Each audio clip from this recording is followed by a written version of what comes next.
Okay, so in this video what we want to do is we want to calculate the derivative of the function that's written on the screen, and we want to do so using the limit definition which I went ahead and wrote at the top of the screen. And so the main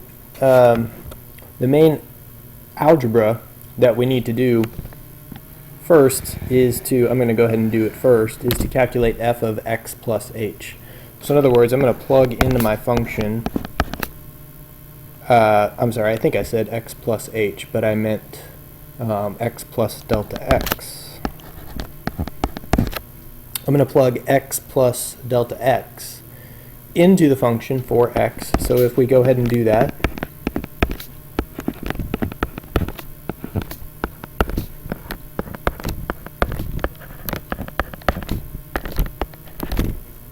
we get an expression that looks like that, and then while we're here we can simplify this. So this first term is x plus delta x multiplied by x plus delta x,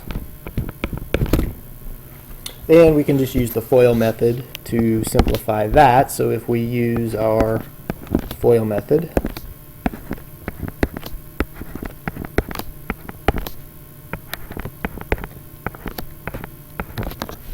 got that, and then of course here the parentheses don't really do anything because this is just multiplied by 1.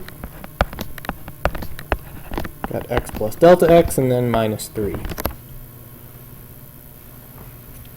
So now I know what f of x plus delta x is equivalent to, and I can make that replacement in my definition of the derivative. So my derivative is going to be the limit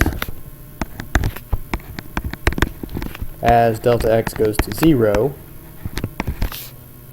of f of x plus delta x, which is all of this big long expression that I just found,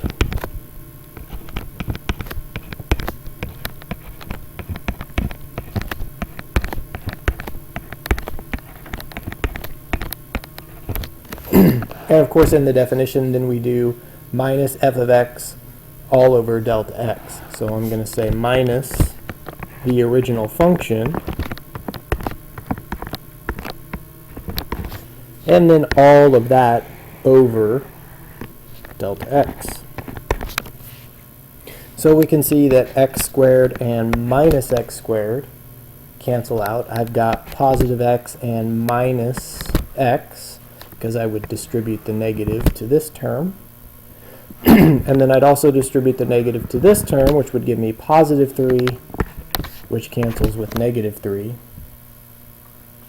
And so I should notice that every term that remains contains a delta x. I've got 2x delta x squared plus delta x. So each of those terms that I circled has delta x, and I'm going to factor a delta x out. Leave me with 2x. Of course, if I pull a delta x out of delta x squared, I would have just delta x. And if I pull the delta x out of delta x, I have just 1. And then what that allows me to do is to cancel the delta x.